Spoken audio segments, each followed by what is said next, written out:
Vous n'obtiendrez jamais dans votre vie ce que vous désirez ardemment. Vous n'obtiendrez que ce que vous êtes impliquément au plus profond de votre être. Arrêtez d'écrire des listes interminables de biens de matériel à propriétaire. Cessez de coller sur vos murs des images de voitures de sport, de maisons luxueuses ou de comptes en banque remplis de millions si vous restez, à l'intérieur de vous-même, le même être hésitant, craintif et indiscipliné. C'est l'illusion la plus tragique et la plus répandue sur cette planète. Croire qu'il suffit de changer ses actions extérieures pour transformer sa réalité. Vous pouvez vous forcer à travailler 16 des heures par jour pendant 1 mois. Vous pouvez vous affamer avec un régime drastique ou répéter des phrases d'encouragement devant votre miroir chaque matin. Si votre concept fondamental de vous-même n'a pas été radicalement transmuté, votre subconscient ramènera impitoyablement votre situation matérielle, financière et relationnelle au niveau exact de ce que vous estimez mériter. Ce que je m'apprête à déposer dans votre conscience aujourd'hui n'est pas une collection de techniques de productivité superficielle. C'est l'architecture profonde et secrète de la transmutation identitaire. Si vous cherchez un remède indolore et rapide pour maquiller vos échecs, fermez immédiatement cette vidéo et retournez à la consommation passive de distractions éphémères. Mais si vous avez le courage de regarder la vérité en face, d'entrer dans la forge de l'esprit et de démolir pierre par pierre l'édifice fragile de votre ancien moi afin de faire jaillir l'architecte souverain de votre destinée. Alors écoutez chaque mot de cette transmission avec une intensité sans faille.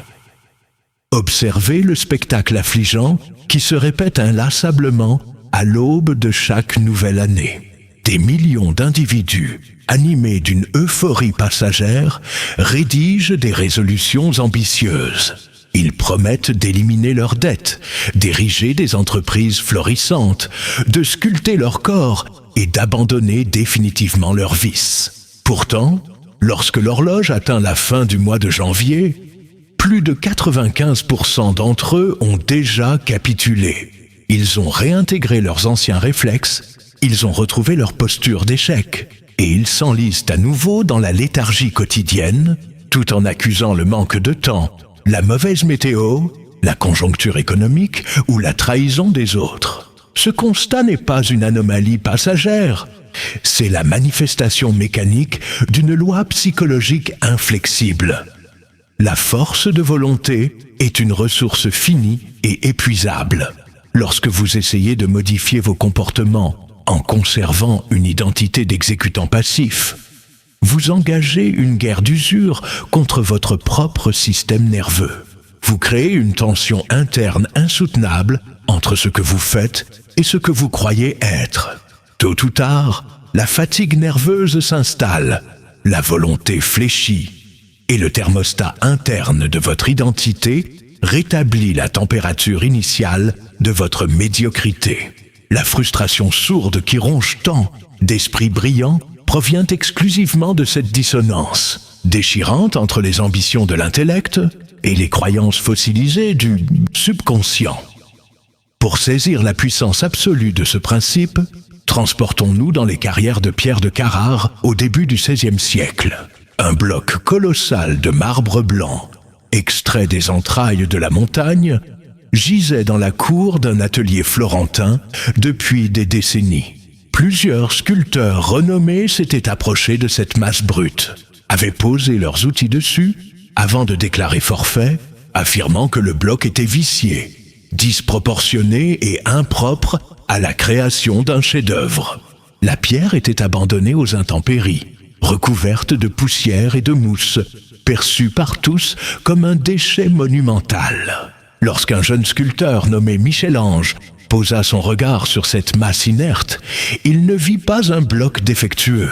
Il vit avec une netteté hallucinante la forme parfaite, triomphante et immortelle du David emprisonné dans la matière.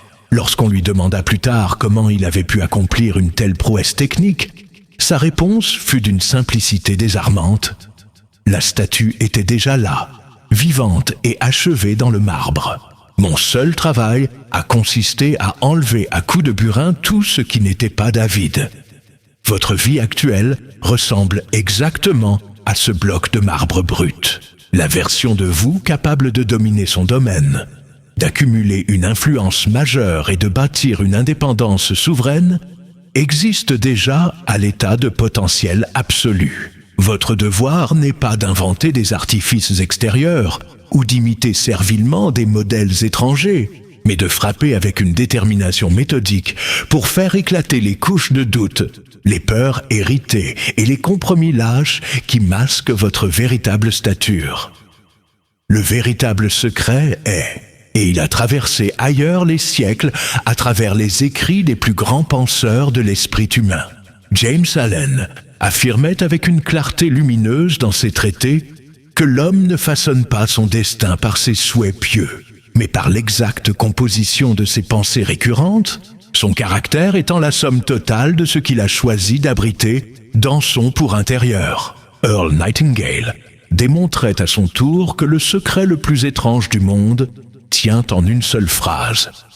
Nous devenons ce à quoi nous pensons tout au long de la journée. Si votre esprit est continuellement branché sur la fréquence de la pénurie, de la peur de manquer ou du ressentiment, vous attirez mécaniquement des circonstances en parfaite harmonie avec cet état d'indigence. Neville Goddard a poussé cette compréhension encore plus loin en formulant la loi de l'Assomption. Le monde physique extérieur n'est rien d'autre qu'un miroir retardé qui projette fidèlement l'état de conscience que vous avez déjà accepté comme vrai dans le secret de votre imagination.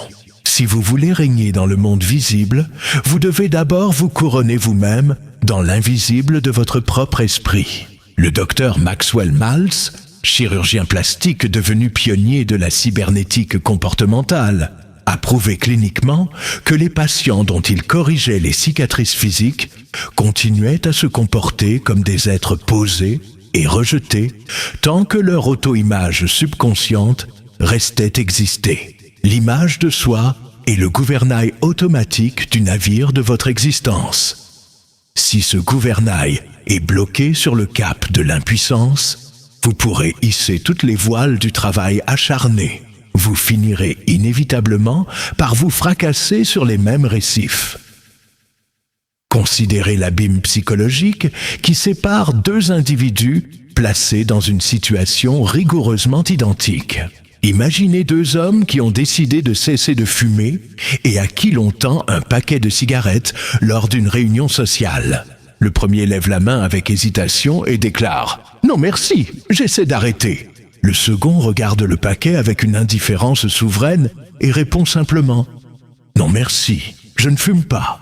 Analysez la structure invisible de ces deux réponses. Le premier homme se définit toujours essentiellement comme un fumeur qui s'impose une privation temporaire. Il mène une guerre d'usure contre sa propre identité. Et à la première tempête émotionnelle, au premier pic de stress, son subconscient reprendra le dessus et il rechutera inévitablement. Le second homme a opéré une transmutation chirurgicale de son identité. La cigarette ne fait tout simplement plus partie des composantes de son univers biologique et mental. Il n'a aucun effort de volonté à fournir, aucune lutte à mener, car son refus découle naturellement de la définition même de ce qu'il est.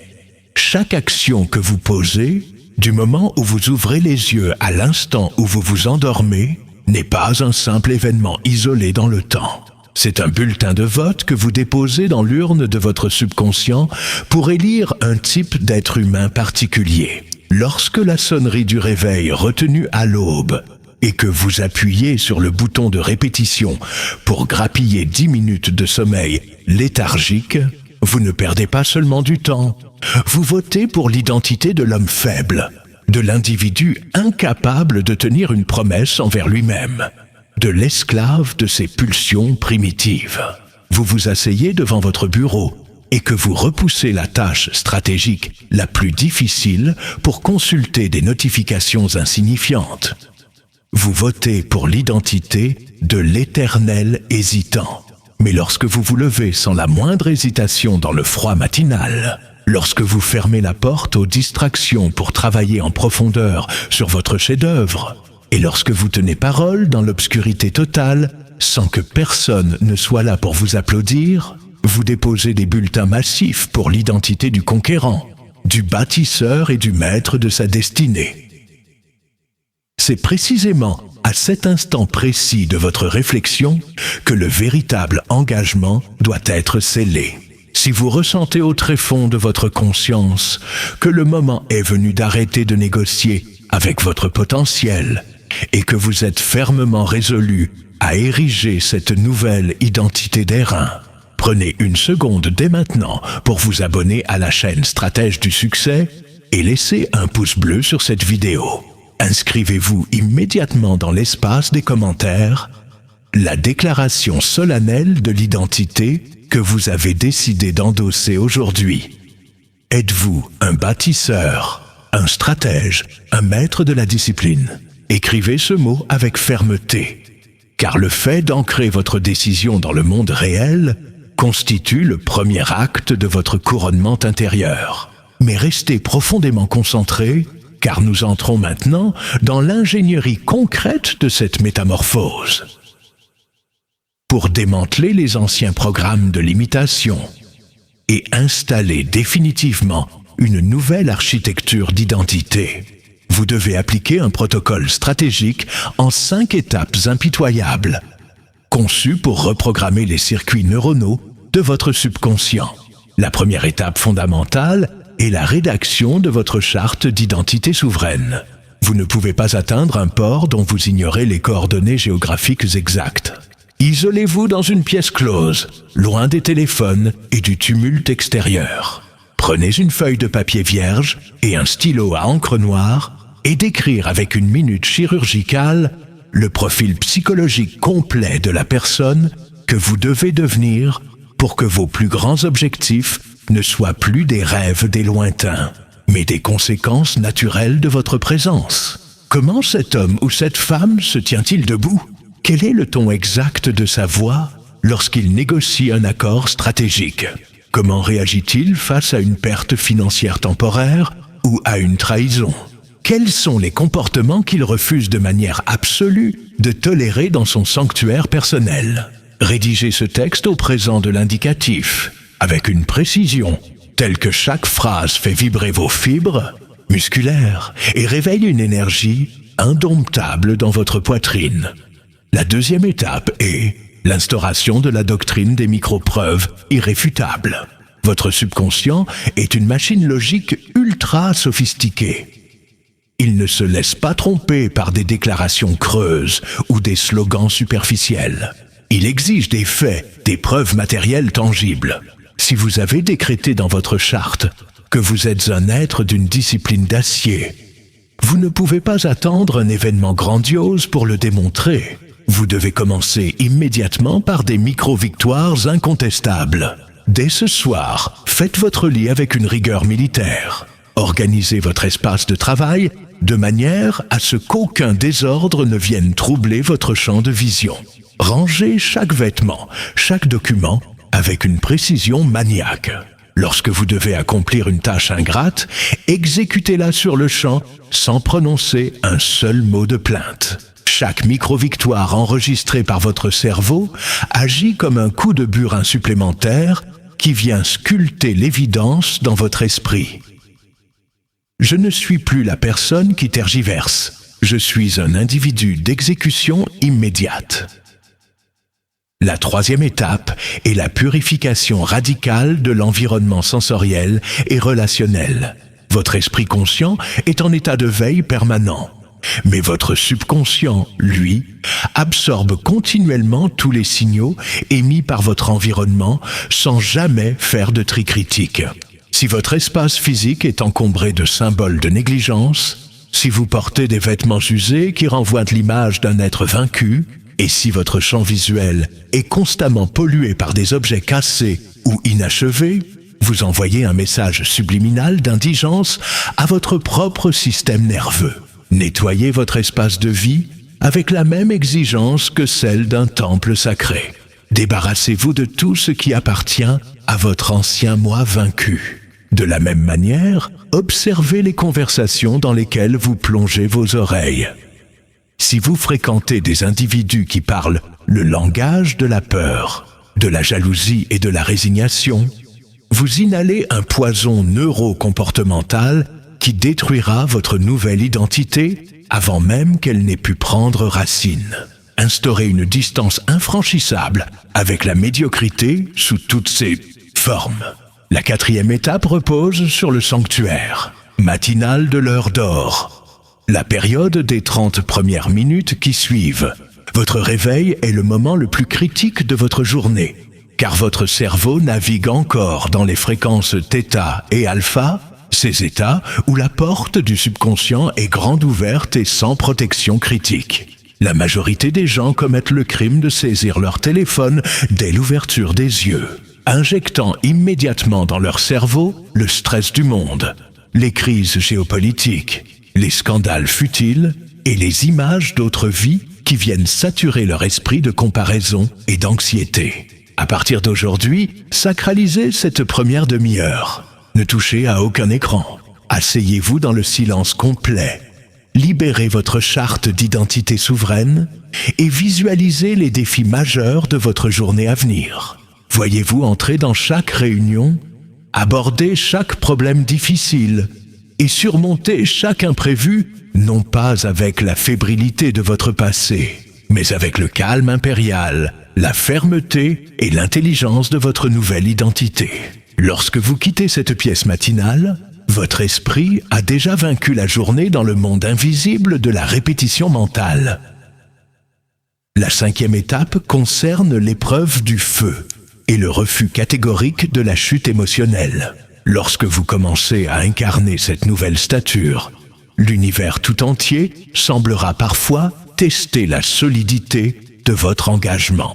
D'anciens collaborateurs tenteront de vous attirer dans leurs échanges habituels, des imprévus majeurs surviendront pour éprouver votre sang-froid, et la insidieuse de votre ancien ego murmurera à votre oreille qu'il serait tellement plus simple d'abandonner cette exigence et de retrouver la tiédeur confortable du troupeau. C'est précisément à ce carrefour qui se joue votre destin. Dans ces moments de friction intense, observez l'épreuve non pas comme une punition injuste, mais comme l'examen final imposé par la vie pour vérifier si vous êtes digne de porter votre nouvelle couronne.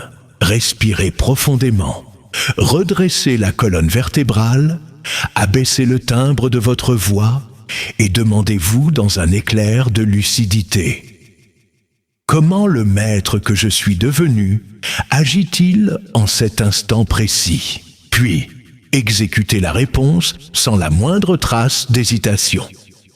Voici ce qui est profondément fascinant.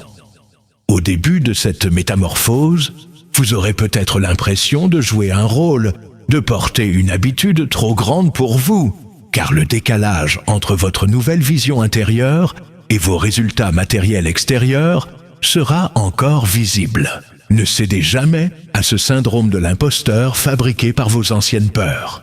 Tout grand roi a d'abord dû concevoir sa royauté dans la solitude de son esprit avant que le royaume ne se matérialise sous ses pieds. La graine enfouie dans le sol noir ne demande pas la permission de germer.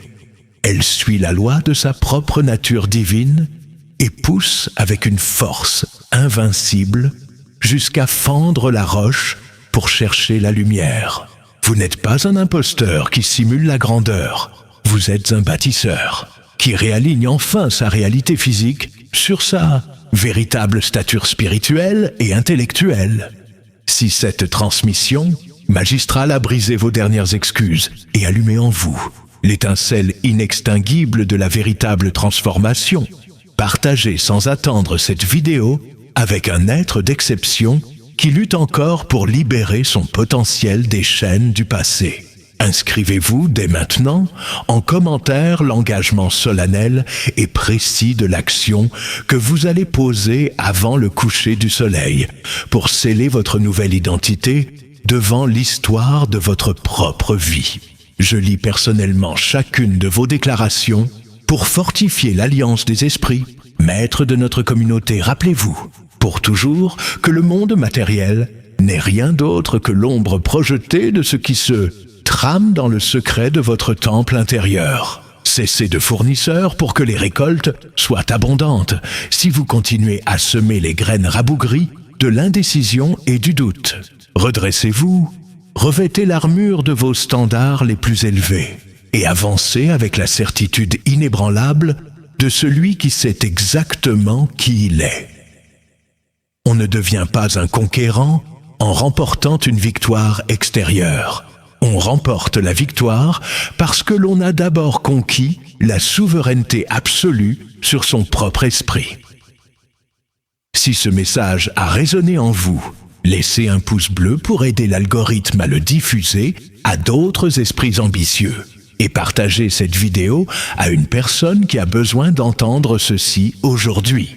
La plume est entre vos mains. Agissez dès maintenant.